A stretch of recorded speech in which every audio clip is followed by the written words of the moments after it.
Assalamualaikum warahmatullahi wabarakatuh. Semangat hari baik. Jumpa lagi dengan saya Bang Salman Farisi, Digital Business Strategis, mentor bisnis, digital marketing. Oke, teman-teman, kali ini saya pengen ngobrolin nih sebuah brand yang cukup terkenal ya, bukan cukup terkenal ya, ini udah terkenal banget lah, terutama di para teman-teman generasi Y, ya, generasi milenial juga Gen X ya. Gen Z juga kenal lah ya, ini karena ini brand yang ikonik ya, brandnya namanya Kongguan ya. Kongguan biskuit ini brand yang cukup lama ya, teman-teman bisa lihat lah ini sejarah kayak gimana. Nanti lain kesempatan kita bahas mengenai sejarahnya. Cuman saya pengen ngebahas satu hal nih dari Kongguan ya. Kalau teman-teman lihat apa kaleng biskuit Kongguan ini ya, jujur ya, kalau sebenarnya tuh kalau saya sih ya, kalau gue tuh kalau ngeliat kaleng biskuit Kongguan tuh kalau gue buka nih, cek, bisa ngebuka pakai sendok gitu ya, pasti pertama kali yang diincer tuh yang itu tuh ya, yang paling pojok itu wafer, wafer coklat ya, yang mana wafer coklatnya itu favorit banget lah ya. Ini buat saya ya, nggak tahu deh kalau teman-teman yang lain gitu ya, karena memang rasanya dibanding yang lain kayaknya itu yang paling enak gitu. Nah, ini tampangnya kayak gini nih ya. Ini namanya setelah saya cari-cari di Google ya, ini namanya wafer Kongguan wafer klasik ya.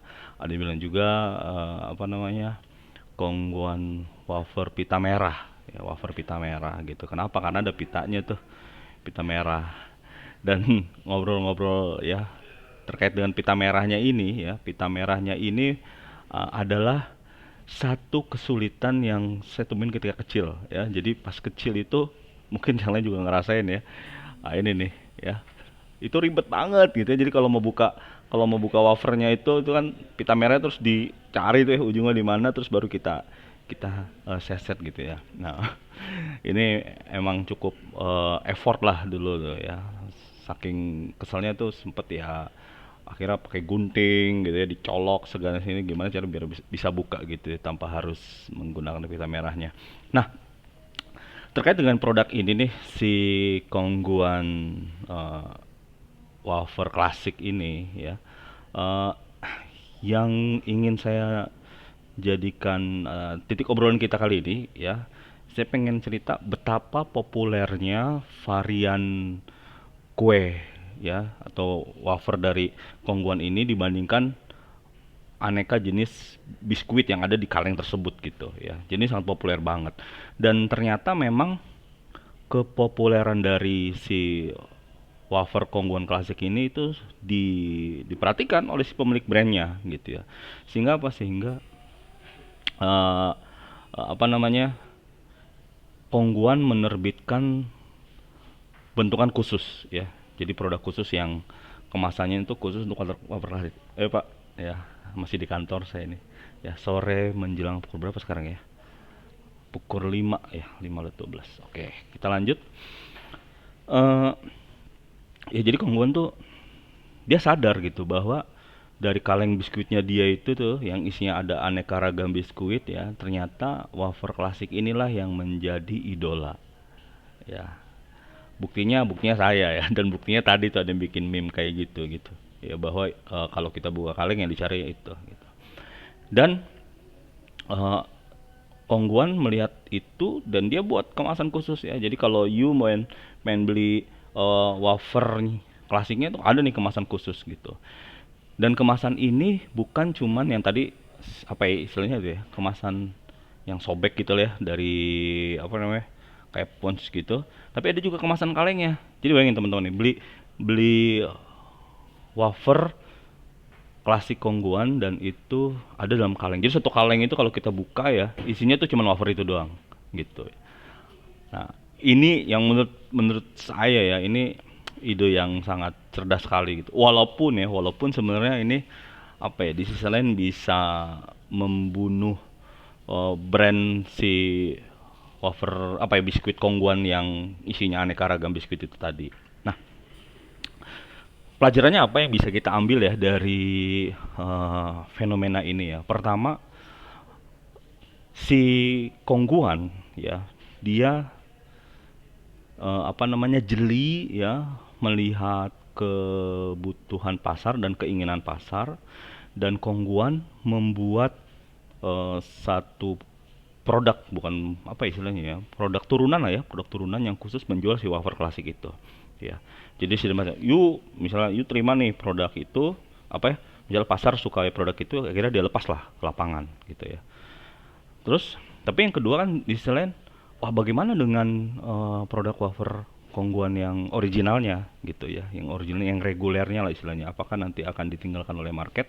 Nggak juga menurut saya gitu, karena yang dilakukan sama Kongguan ini menjadi apa ya, stimulus untuk menggairahkan market gitu, menggairahkan market, di mana mungkin market ya sudah jenuh mungkin ya, atau butuh variasi ya, sehingga Kongguan membuat satu terobosan menerbitkan satu produk khusus ya, yang isinya dalam satu kaleng atau satu kemasannya itu hanya wafer klasiknya Kongguan gitu ya. Dan ini menjadi satu hal yang eh, apa namanya, penting ya buat pemilik brand ya. Contoh gini ya, contoh kita mungkin teman-teman lihat kayak brand Indomie misalnya. Indomie dalam satu masa pernah dia itu merilis beraneka ragam merek ya, apa, beraneka ragam varian rasa ya, ada rasa soto inilah, soto itulah, dan seterusnya gitu ya. Tapi kita semua tahu bahwa eh, varian rasa yang paling disukai oleh pengguna Indomie yang nggak jauh-jauh ya, mie ayam bawang sama Indomie goreng gitu, atau Indomie kari gitu. Nah, tapi Indomie melakukan itu untuk apa? Untuk merebut perhatian pasar ya. Jadi untuk merebut perhatian pasar supaya pasar tuh kembali ngeh lagi, kembali aware lagi, dan pada akhirnya Indomie tetap di hati gitu ya. Nah, kasus yang sama sebenarnya sama kayak Kongguan gitu ya. Kongguan kita tahu saingannya cukup banyak ya.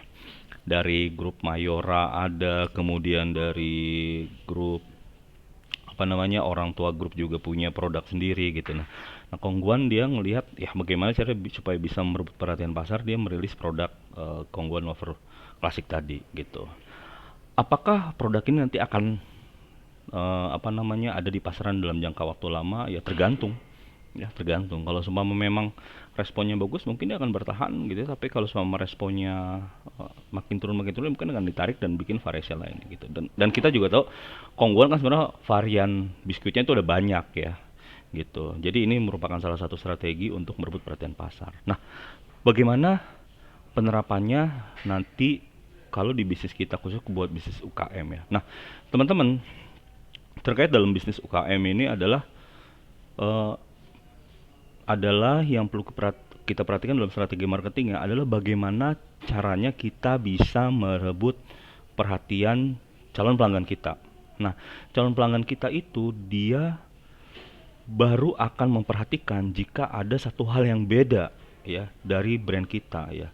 Ada yang baru dari brand kita, itu kan menjadi satu daya tarik untuk mereka akhirnya coba kepo ya, coba stalking di akun Instagram kita atau akun sosial media kita gitu.